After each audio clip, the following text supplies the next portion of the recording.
Good evening friends. Gurukul learning point YouTube channel पर आज हम पढ़ने जा रहे हैं राजस्थान के प्रमुख लोक देवता एवं संतों से संबंधित दूसरा भाग। धन्यवाद। Good evening. Gurukul learning point YouTube channel से मैं ओम प्रकाश एक बार फिर राजस्थान की संस्कृति से संबंधित लोक देवताओं का दूसरा भाग लेकर आपके सामने उपस्थित हूँ। तेजा जी, इनके तेजा जी का जन्म 1073 ईस्वी में हुआ था। इनके पिता का नाम ताहड़ जी तथा माता राम कुंवरी था। पत्नी पेमल और तेजा जी का ससुराल पनेर था। इन्होंने लाछा गुजरी की गायें चोरों से वापस लाए और वापस ला कर के अपने दिए गए वचन के आधार पर सर्प के बिल पर पहुँचे और सुरसरा किशनगढ़ अजमेर में सर्प दंश के कारण वीरगति को प्राप्त हुए। उस दिन भाद्रपद शुक्ला दशमी तिथि थी। इसी तिथि से तेजा दशमी भी कहते हैं। भाद्रपद शुक्ला पंचमी से पूर्णिमा तक पर्वतसर नागौर में वीर तेजा जी पशु मेला लगता है। गोगा जी की तरह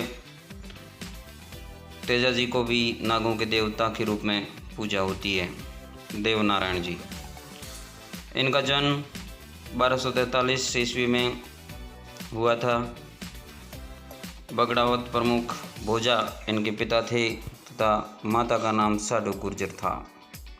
इनकी पत्नी का नाम पीपल दे और देवनारायण जी का मुख्य पूजा स्थल आशिंद भीलवाड़ा, जहाँ पर भाद्रपद शुक्ला सप्तमी को मेला लगता है।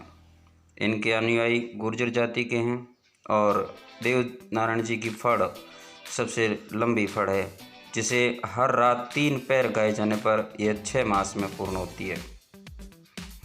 इसके बाद बढ़ते हैं मलिनाथ जी, जिनका जन्म 1358 ईस्वी में हुआ था। इनके पिता का नाम रावल सलखा, माता जानी दे और पत्नी का नाम था रानी रूपांदे। और पत्नी रानी रूपांदे की प्रेरणा से ही वो गमशी भाटी के शिष्य बने थे 1389 ईस्वी में। इनका मंदिर लूणी नदी के किनारे तिलवाड़ा बाड़मेर में है। इनके मेला लगता है प्रतिवर्ष चैत्र कृष्णा एकादशी से चैत्र शुक्ला एकादशी तक 15 दिवसीय पशु मेले का आयोजन होता है तिलवाड़ा में। इनके नाम पर ही बाड़मेर का ये जो जोधपुर के पश्चिमी क्षेत्र का जो भाग है वो मालानी के नाम से जाना जाता है। लोक देवताएं के बाद हम पढ़ते हैं लोक संत। धना जी, जन्म टोंक जिले के धुवन गांव में 1415 जाट परिवार में हुआ था और धार्मिक आंदोलन का श्री गणेश करने यानी कि शुरुआत करने का श्रेय श्री धना जी को ही जाता है। इनके गुरु का नाम रामानंद था। इन्होंने नाम स्मरण को ही ईश्वर की प्राप्ति का प्रमुख साधन बताया। इसके बाद पढ़ते हैं संत पीपा जी। इनका जन्म 1425 में हुआ था। ये गागरोन झालावाड़ के शासक भी थे और इनके गुरु का नाम भी रामानंद। आऊ व काली सिंध नदी के संगम पर स्थित गुफा में ये रहने लगे। इनका भव्य मंदिर समदड़ी गांव बाड़मेर में बना हुआ है। इनका हस्तलिखित ग्रंथ चितावनी मिलता है। भक्ति को मोक्ष प्राप्ति का प्रमुख साधन मानते हैं। इसके बाद बढ़ते हैं जाम्बोजी, विष्णु संप्रदाय के प्रवर्तक। इनका जन्म 1451 ईस्वी में भाद्रपद कृष्णाष्टमी को पीपासर नागौर में हुआ था। इनके पिता का नाम लोहड़ जी तथा माता हंसा देवी था। इन्होंने 1483 ईस्वी में गृह त्याग कर दिया और उसके उपरांत समराथल बीकानेर में रहने लगे। 1536 में लालासर गांव में अपना शरीर त्याग दिया। तालवा गांव के निकट समाधिस्थ किया गया जो स्थान मुकाम कहलाता है और यहाँ पर वर्ष में 2 बार फाल्गुन और आश्विन मास की अमावस्या को भव्य मेले का आयोजन होता है। जसनाथ जी जन्म 1482 ईस्वी को हुआ था। कतरियासर गांव बीकानेर में इन्होंने जसनाती संप्रदाय का प्रवर्तन किया।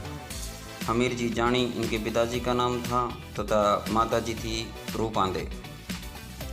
बीकानेर के शासक रावलोणकर्ण को राजपद पाने का आशीर्वाद दिया था, वरदान दिया था कि रावलोणकर्ण जी आप राजपद पाएंगे, यानी कि राजा बनोगे। सन 1500 ईस्वी में जाम्भूजी व जसनाथ जी का भी मिलन हुआ और इन्होंने 24 वर्ष की आयु में ही जीवित समाधि ले ली सन 1506 ईस्वी में। इनके ग्रंथ सिंबुदड़ा व कोंडा वर्ष में 3 बार चैत्र, माघ व अश्विन शुक्ल सप्तमी को इनके मेले का आयोजन किया जाता है। संत लालदास जी इन्होंने लालदेसी संप्रदाय की स्थापना की। जन्म हुआ था 1504 में अलवर के धौलीदूब गांव में। इनके पिता का नाम चांदमल तथा माता का नाम समदा था। तिजारा के फकीर गदन चिश्ती से दीक्षा ली थी।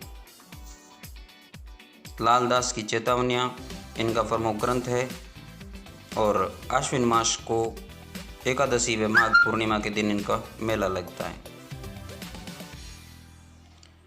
फिर राजस्थान के कबीर के नाम से प्रसिद्ध संत दादू दयाल को पढ़ते हैं। इनका जन्म 1544 में गुजरात राज्य के अहमदाबाद कस्बे में हुआ था। बुढ़न यानी कि इनके गुरु का नाम वृद्धानंद था। 1568 में ये राजस्थान के सांभर आकर रहने लगे। 1585 में इन्होंने मुगल सम्राट अकबर से फतेहपुर सीकरी में भेंट की और इनके उपदेश है वो सदुकड़ी भाषा में दिए जाते हैं। दादू जी वाणी और दादू जी दोहा इनके ग्रंथ हैं। राजस्थान की राधा के नाम से मशहूर मीराबाई का जन्म 1498 में कुड़की ग्राम में हुआ था। इनके पिता का नाम रतन सिंह राठौड़ था। 1516 में भोजराज के साथ इनका विवाह हुआ। भोजराज राणा सांगा के ज्येष्ठ पुत्र थे। 1547 में द्वारिका में गिरधर गोपाल यानी कि कृष्ण भगवान की मूर्ति में विलीन हो गई। मीरा की भक्ति का भाव कांता। इसके बाद पढ़ते हैं संत रानाबाई, राजस्थान की दूसरी मीरा के नाम से प्रसिद्ध। इनका जन्म 1504 में हुआ था और 1570 में जीवित समाधि ली। हरनावा गांव नागौर में भाद्रपद शुक्ल त्रयोदशी को है वो इनका मेला लगता है। संत मावजी डूंगरपुर में जन्मे थे, हुआ था 1784 में। इन्होंने माही व सोम नदी के संगम पर बेणेश्वर धाम की स्थापना की। इन्होंने 5 ग्रंथ लिखे जिन्हें चौपड़ा कहा जाता है। इन चौपड़ा में संतों की संख्या 72,96,000 हैं। मावजी के अनुयायी इन्हें विष्णु का 10वां अवतार कल की अवतार मानते हैं। बेणेश्वर धाम पर माघ शुक्ल पूर्णिमा को मेला लगता है। त्रिवेणी संगम सोममाई जाखम। मुख्य मंदिर शाबला गांव डूंगरपुर में। इसके बाद पढ़ते हैं हम रामचरण, रामसनेई संप्रदाय के प्रवर्तक रामचरण जी। रामसनेई संप्रदाय की 4 शाखाएं हैं जिनमें शाहपुरा शाखा के संस्थापक थे श्री रामचरण जी। इनके ग्रंथ अणभे वाणी। अन्य शाखाएं रामसनेई संप्रदाय की रैण जिनके संस्थापक थे दरियाव जी, सिंहथल जिनके संस्थापक थे हरिराम दास जी और खेड़ापा जिनके संस्थापक थे रामदास जी। फूल डोल महोत्सव रामसनेय संप्रदाय की अपनी अलग विशिष्टता है। धन्यवाद। Gurukul learning point YouTube channel को सब्सक्राइब करें, लाइक करें तथा शेयर करें। धन्यवाद।